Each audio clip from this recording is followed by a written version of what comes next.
Life is brief. We weren't born to argue, to measure who's right or wrong, or to live inside sorrows that were never ours to carry. We were born to love, to feel, to listen to the world through the heart. But sometimes, it's that very heart that ends up breaking the most. This is the story of those souls, the ones who feel everything, yet forget how to protect themselves. There's a kind of pain that leaves no wound on the body, no trace on the skin, but makes you wish you could vanish from your own life. It's that moment you sit quietly in a room full of laughter and your chest tightens, for no reason you can name. It's when someone says, "I'm fine," and a small voice inside you whispers, "No, they're not." You don't know how you know. You just feel it. You feel the sorrow behind their tone, the fear hiding in their smile, the words they never had the courage to say. Most people move on and forget. But you carry it all. A simple conversation can stay with you for days. A cold glance can drain you for a week. A stranger crying in a movie can make your chest ache as if you've just lost someone of your own. No one notices, because you still smile, still speak, still look okay. But deep down, you're dissolving. Not because of one event, but because everything touches you too deeply. Carl Jung once said, "The greater the sensitivity, the greater the shadow it must carry." Maybe that's what's happening to you. You were born with the ability to feel the world through every layer of your being, but no one ever taught you how to survive it. You thought it was a gift, but sometimes it feels like a curse. You see someone hurting, and instantly, your soul opens. No pause, no protection. You walk straight into their storm, hold it, absorb it, until they feel lighter, and you're left empty. You start to believe something's wrong with you, that maybe you're weak, oversensitive, too emotional. But no, you're simply operating in the language of the soul in a world that has forgotten how to listen. Jung called it the open channel, a psyche without walls between the self and the collective unconscious. You feel the world's pain and mistake it for your own. Maybe you've asked yourself, why was I born like this? Why do I feel so much, but never know what to do with it? The answer isn't to close your heart. It's to understand that your pain is not your enemy. It's the sign of a soul that's awakening, a soul that still remembers the language of the inner world. Today we'll go deeper into that, not to escape the pain, but to face it. As Jung once said, one does not become enlightened by imagining figures of light, but by making the darkness conscious. If you've ever felt like the world was swallowing you whole, stay. Because the pain that's breaking you might just be the doorway leading you back to who you really are. You don't need to stop feeling. You only need to learn how to feel without losing yourself in everything. And that's where this journey begins. If these words touch something inside you, a quiet corner that's tired of carrying emotions that were never yours, then stay with this channel. The next stories won't teach you how to be stronger. They'll show you how to be lighter, how to walk through pain without abandoning your empathic heart. Just one subscribe. And when your soul needs to be reminded that you were never wrong for feeling too much, I'll be here. Maybe the best thing we can do in this lifetime is to learn how to live a little lighter.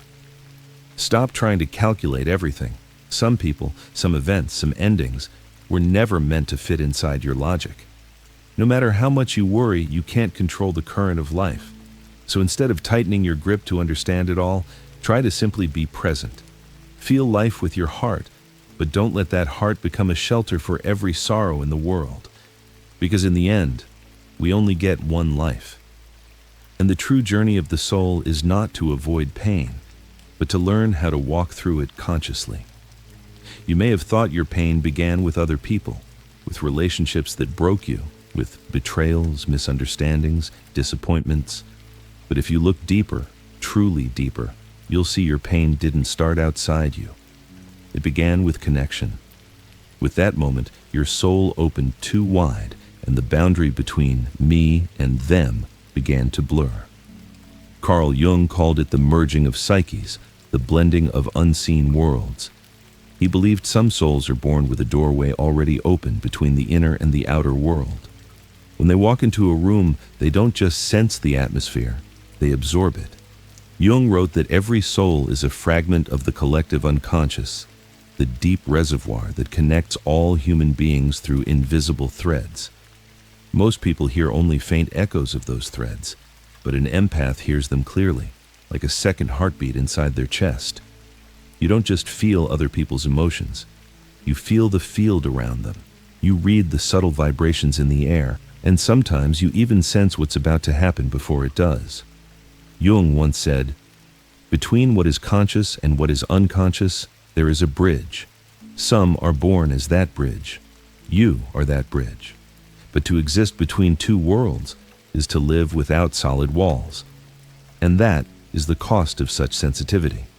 When you open yourself to feel, you don't just receive the light, you also invite in the darkness, and that darkness, if left unseen, starts living inside you like a borrowed memory. You feel exhausted without knowing why, sad for no clear reason. You wake at night feeling like you're carrying the pain of the world. That's not punishment. It's the collective unconscious moving through you, calling you back to awareness. Jung believed an empath's suffering is a soul initiation, a sacred rite that awakens you from surface living and forces you to see what most people avoid, that we are not separate, that every feeling echoes through all of us, that the pain of one may be the cry of 1,000 souls asking to be seen.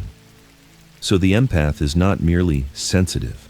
They are the gatekeepers of humanity's energy. They stand between light and shadow, allowing the collective pain to pass through so it can finally be witnessed, understood, transformed. But if you don't recognize this sacred nature of your sensitivity, that same energy will begin to drain you, because you'll keep carrying what was never yours to hold. Jung once warned, "What you resist not only persists, it grows." When you resist your pain, when you try not to feel, try to be normal, try to shut down what's natural, the unconscious only grows stronger, and its tide pulls you under again. There's a paradox only empaths understand. The more you avoid the pain, the more vividly you feel it. The more you try to guard yourself from the world, the more the world finds its way back to you. Not because you're cursed, but because your soul carries the task of light, to bring awareness into the forgotten corners of the human heart. And to do that, you must first learn to see the darkness within yourself. You are not a vessel meant to contain the world's pain. You are a mirror, so the world can finally see its own reflection. The difference is subtle, but once you understand it, pain stops being a burden and becomes the language of the soul. And maybe, from that very moment of realization, the exhaustion begins to fade, because you finally know your pain never came to destroy you, it came to wake you up. In the end, what weighs us down the most isn't what others do to us, it's what we never dare to say. The feelings we keep inside, the tears we never let fall, the anger swallowed in silence, the memories buried so deep that a single touch can make the heart tremble. And it's there, right there, that the darkness begins to live. Carl Jung called this part of the soul the shadow. It isn't evil. It's simply everything we refuse to see. The shadow holds every emotion we've ever repressed, every part of ourselves we were taught to hide, every trace of jealousy, fear, shame, or desire that the world told us we shouldn't feel. And for the empath, the one who feels more deeply than most, that shadow runs even deeper. Because when you can feel someone else's pain, you also feel the darkness they've never faced. You don't just hear their words, you hear the echo of their unconscious. Little by little, you become a carrier of the world's emotion, a soul both radiant and weary. There are days you collapse without knowing why. No clear reason, just a heaviness, a quiet exhaustion that can't be named. You think you're weak, but really you're touching the accumulated shadow within, not all of it yours, but all of it asking to be seen. Jung once said, "One does not become enlightened by imagining figures of light, but by making the darkness conscious." And that is the moment every empath fears, when their light begins to turn inward. You start to notice that the emotions you once saw only in others also live within you. The anger, the need to be seen, the fear of being abandoned, the longing to be loved without having to earn it. That isn't corruption. That's truth. The empath doesn't just see the darkness of the world, they must learn to see their own without shame. Because when you don't acknowledge your shadow, it starts directing your life from beneath the surface. You'll keep attracting people who hurt you, not because you deserve it, but because your soul is trying to show you what you haven't yet faced. The shadow doesn't want to destroy you. It just wants to be seen. When ignored for too long, it speaks through fatigue, through restless nights, through the same emotional patterns repeating again and again. It hides inside toxic relationships, inside the emptiness that follows every act of saving someone else, inside the ache that won't quiet no matter how kind you are. Jung said, "Until you make the unconscious conscious, it will direct your life, and you will call it fate." This is the loop so many empaths live in, always giving, always healing, until they have nothing left. Not because they're foolish, but because they've been trying to avoid their own shadow by tending to everyone else's. Light, without boundaries, burns itself out. An empath, without awareness, turns compassion into unconscious sacrifice. You think you're loving, but you're carrying. You think you're healing, but you're hiding. No one can walk through your shadow for you. No one can carry this pain on your behalf. It's the sacred part of your path, the moment your soul learns to stand alone in silence and look straight into what it once feared. Because only when you walk through the dark does your light become real. Enlightenment isn't the absence of darkness, it's the ability to sit with darkness and remain at peace. And maybe that's what true growth is for the empath, not to become brighter, but to simply be human again. A human who feels, hurts, and sees deeply, but no longer falls apart because of it. If you've walked through this darkness, if some part of you is stirring, asking to be seen, leave a comment below. Just one line, so your soul knows it's not alone. And if you know someone carrying the same silent exhaustion, share this video with them. Because sometimes, a single reminder is enough to help a soul remember the way home. At a certain point in life, you stop asking, "Why does it hurt?" You simply sit still, watch everything inside you fall apart, and realize pain was never here to punish you. It came to purify you. In that fire, the soul is learning how to be born again. Carl Jung once wrote, "There is no coming to consciousness without pain. For the empath, pain is not a curse. It is a ceremony, a spiritual initiation where the old self must dissolve so the true self can emerge." When it feels like everything within you is collapsing, don't rush to conclude that you're failing. You're simply burning, and through that fire, your soul is being refined. Remember, fire doesn't only destroy, it reveals. It exposes the parts you've hidden, the beliefs you've clung to, the roles you've performed just to survive. Pain doesn't come to steal your peace.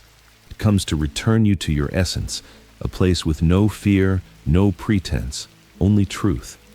You've spent a lifetime listening, understanding, keeping the world around you calm. But you forgot that your soul also needs to be heard, to be understood, to rest in its own stillness. Sometimes pain arrives simply to call you home, to make you stop being the harbor for everyone else and finally ask, "What about me?" Look back. How many times have you said, "I'm fine," just to keep others comfortable? How many times have you smiled while your heart quietly cracked open? How many times have you healed others while neglecting the wound inside yourself? No one asked you to save the world. That impulse to carry everyone, that's your nature as an empath.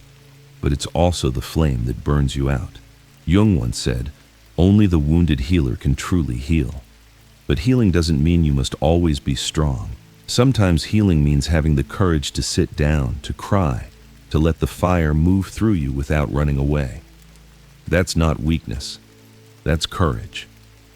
Empaths often fear losing control, fear being swept away by their own emotions, fear that if they let go, they'll break. But the truth is, you don't break because you feel too much. You break because you've suppressed too long. Emotions are not enemies. They are fire. And when allowed to burn cleanly, they don't consume you. They illuminate you. A mature empath isn't someone who no longer feels pain, but someone who can walk through pain with open eyes. They don't try to extinguish the flame, they learn how to stand within it without turning to ash. Because they understand every heartbreak is not an ending, but a transformation. It's the moment the soul sheds its skin and becomes new. When you stop running from pain, it turns into light. When you face the emotions that once felt unbearable, they dissolve and you realize behind every ache is a piece of your soul returning home. If you're in that space right now, tired, burning, empty, know this: you are not lost. You're standing in the most sacred moment of your becoming. Stay inside the fire, breathe, watch, let it burn away everything that is not you. And soon, you'll see, within the ashes, a new part of you rising, lighter, quieter, and more real than ever before. After walking through the fire, what remains is not ash, but stillness. A quiet peace that doesn't come from everything being fixed, but from no longer needing to hold everything together. You don't have to understand. You don't have to rescue. You only have to be here, as yourself. Carl Jung once said, "Wholeness is not achieved by cutting off a part of the self, but by integrating the opposites." In the end, what the empath must learn is not how to close the heart, but how to guard the soul's boundary. For most of your life, you've lived as an open door. Anyone could walk through, to speak, to unload, to leave. You thought that was love, but in truth, it was fusion, the kind of compassion that becomes a bridge for every energy to cross without anyone standing at the gate. Now, after the fire, you begin to understand. An open heart doesn't mean a heart without edges. An empath is a channel for energy, but not a container for it. Without boundaries, you absorb both light and shadow from others until you forget the texture of your own energy. And the deepest pain is not being hurt. It's losing the shape of your soul and no longer knowing where you end and the world begins. Setting boundaries is not about building walls. It's about keeping your energy clear. It's being able to see someone's pain without needing to carry it home. You can feel deeply without dissolving. You can love fully without bearing the weight. There's one truth most empaths learn too late. Empathy is not endurance. You don't have to feel everything to prove you care. Peace doesn't come from sensing it all, but from knowing when to stop. Because the truth is, you cannot heal someone if you're carrying their wounds inside your own body. Jung called this process individuation, the return to your distinct essence, where you are both connected and independent, a part of the whole, yet wholly yourself. You can walk beside others, but still stand on your own feet. You can love deeply without losing the quiet space within. That is the soul boundary, the meeting point between light and shadow that does not blur. Once you sense this boundary, everything becomes clear. You no longer wonder whose feelings you're holding. You know when to stay and when to step back to keep your balance. You're not closing your heart, you're simply rooting it in yourself. And then a deeper realization arises. Peace is not the absence of pain. It's when pain can pass through you without destroying you. You still feel, but you're not swept away. You still love, but you no longer disappear. You return to being human, not the mirror of the world, but its witness. Many believe maturity means becoming stronger, but for the empath, maturity means becoming lighter. It's when you stop forcing yourself to understand everything and begin trusting that the world can heal in its own way. You no longer need to carry it. You only need to be here, with the clarity of your own soul, allowing everything to pass through you like water, touching, cooling, and moving on.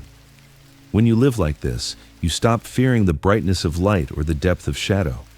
You become the still center between both, someone who sees all, feels all, yet belongs to neither extreme. That is when you are truly free. In the end, the empath doesn't disappear from the world. They return, quieter, steadier, and radiant from within. No longer carrying the sorrow of everyone around them, they become a holder of space, someone who allows the world to breathe again. No longer the mirror that reflects every storm, they become the still lake in which others finally see themselves clearly.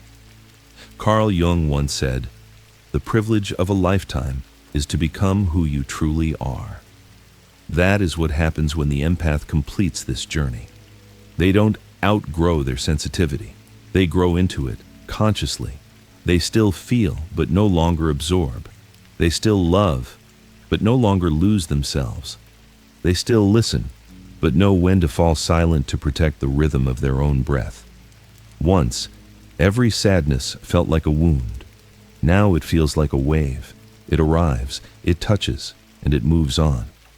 You begin to realize that emotions were never meant to be controlled, only witnessed. You don't have to fix them. You only have to stay present while they pass through. The awakened empath knows that healing doesn't mean erasing pain. It means sitting with pain without fearing it.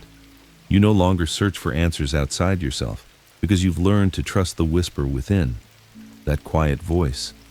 That's your compass now. After walking through darkness, after burning through illusion and finding the boundary of your own soul, you see that you were never weak. You were simply unseen. Your return isn't dramatic. No fireworks, no applause. It's just one morning. You wake up and breathe easier. Not because the world has changed, but because you no longer resist it. You no longer prove your worth by healing others. You no longer sacrifice yourself to be loved. You begin to live as a soul that remembers why it came here. To feel, to understand, to love, but most of all, to be present. And when you are truly present, others start to feel peace beside you, not because you give it to them, but because your calm energy reminds them of their own. That is the greatest gift of the awakened empath.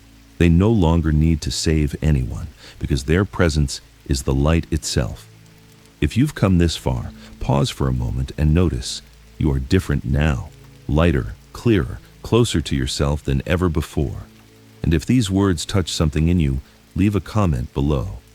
Just one line, a quiet acknowledgement that your soul has walked through the fire and is finding its way back home.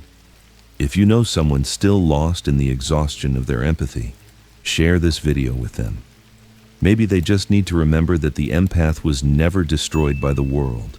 They were reborn to love it more wisely. And if you haven't yet, click subscribe so you won't miss what comes next. The deeper journeys into spirit, into shadow, and into the living heart of what it means to be human.